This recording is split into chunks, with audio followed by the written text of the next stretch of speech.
Don't be fooled by the internet. It's cool. It's cool to get on the computer, but don't let the computer get on you. It's cool. It's cool to use the computer. Don't let the computer use you. You all saw The Matrix.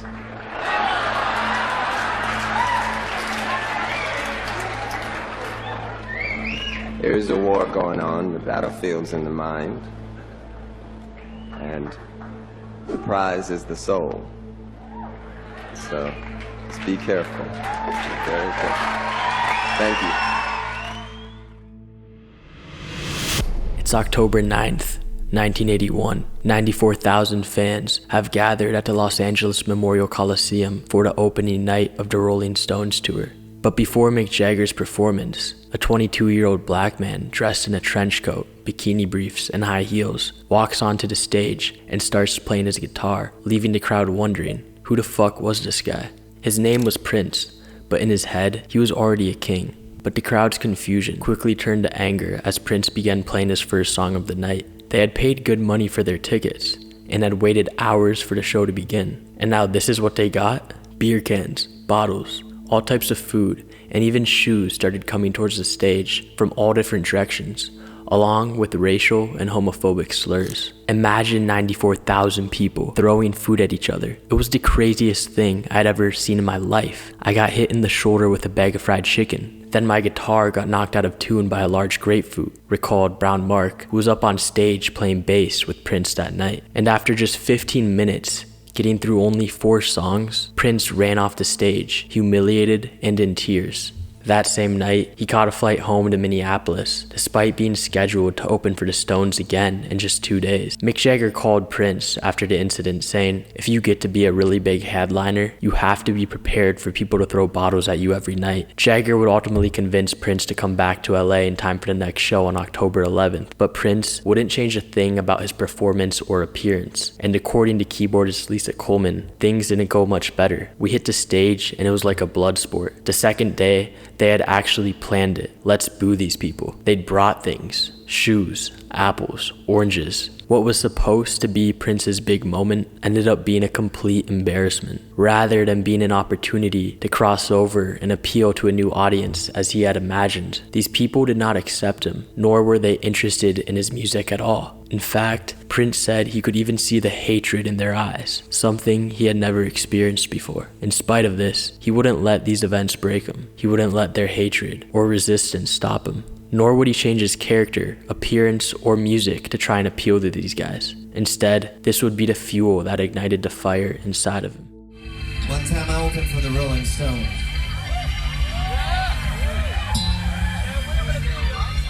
I got booed off the stage.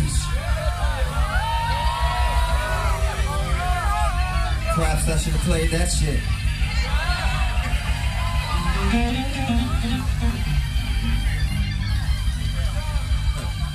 Perhaps I should have played this.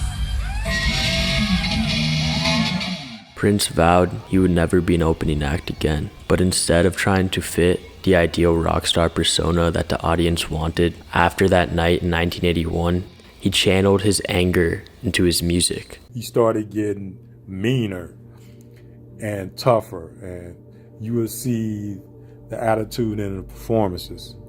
He worked day and night as if his life depended on it. He had the strongest work ethic of any musician I've ever known. I've never known anyone who had a stronger work ethic.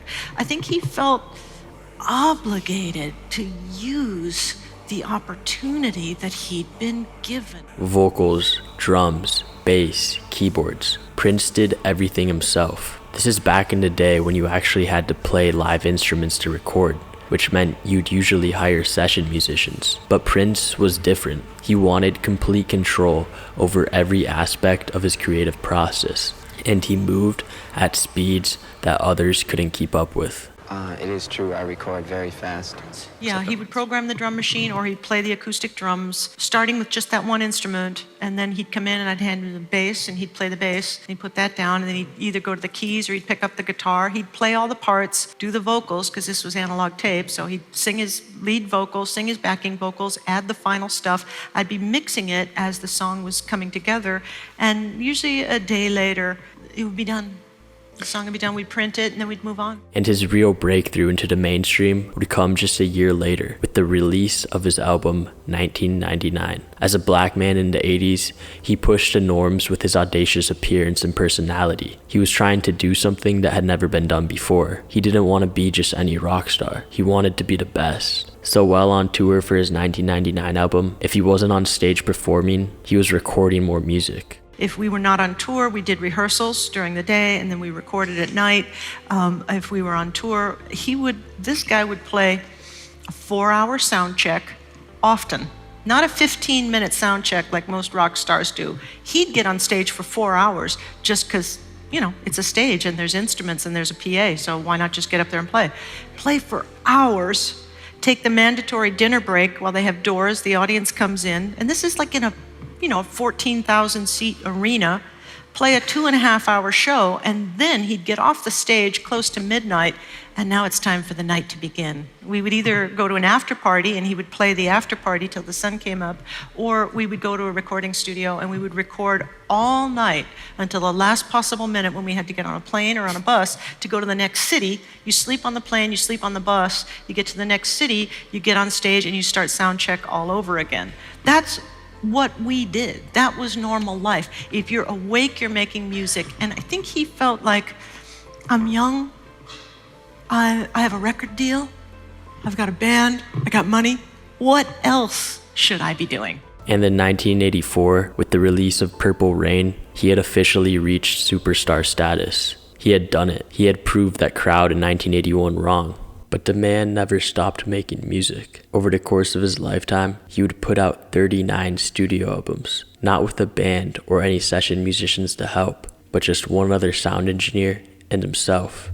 And as music entered new eras that allowed for sampling and MIDI controllers to speed up the creative process, he never stopped doing things his way. He even warned against the potential consequences that technology would have on music. One thing I think is very important, that if kids don't learn the craft of songwriting and playing real instruments and making real music, then we're going to lose this art form, and it's just going to be, technology based, and I don't know that there's much heart in that. And honestly, looking back now, he couldn't have been more right. By the turn of the century, Prince was a cultural icon, a symbol of freedom, and a resistance to the control of record labels. When I first started out in this music industry, I was most concerned with freedom. Freedom to produce, freedom to play all the instruments on my records, freedom to say anything I wanted to. And after much negotiation, Warner Brothers Records granted me that freedom, and I thanked them for that. Ever since my third album, I wasn't really taking large advances from the recording companies. I was recording the albums myself in my own studio. So the way I looked at it, I owned the work because I paid for it. And I did all the work, I created it, so I felt like it should belong to me. That said, the companies felt otherwise, and they would always hold this contract up and say, well, you signed it. And I say, well, I understand that. It's not like I want to leave. I just want to, talk about this thing and see if we can't make it more fair. Of course, they wouldn't change, because if they changed, they wouldn't really exist. And that's kind of the situation we're in right today. They're not going to exist much longer. He became one of the first artists to own his master recordings, and once his contract with Warner Bros. Expired in 2000, he began to pioneer the start of independent business models for artists. He started up his own record label and was an early adopter of online music distribution.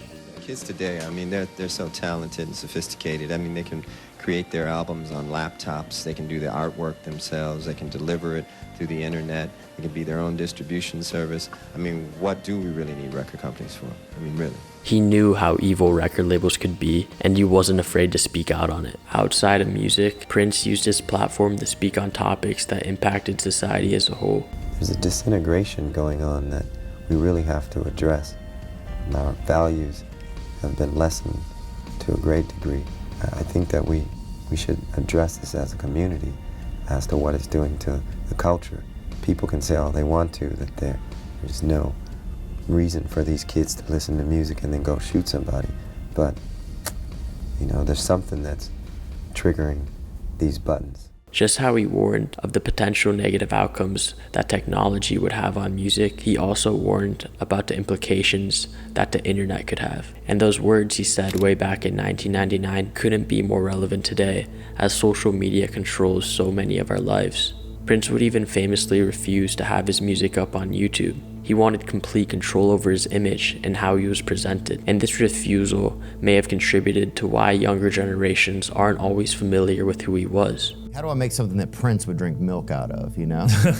Wait, what did you just say? Like, how do you make something that Prince would drink milk out of? Prince musician, what's his last name?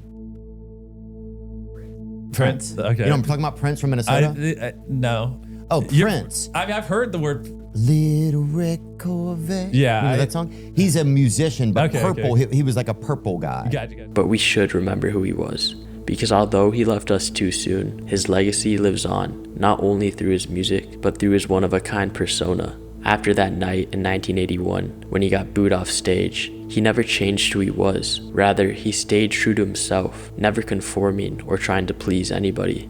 He guaranteed his success by outworking the entire industry, and once he got to where he wanted, he still wasn't satisfied. In a world full of artists who do what they're told, Prince could never be silenced. He spoke for what he believed in and expressed how he saw the world. The predictions he made on technology and the internet were ahead of his time, and I can only imagine what he would have to say now with the rise of AI in music. So we must look back at who Prince was, a prime example of what a true artist should look like.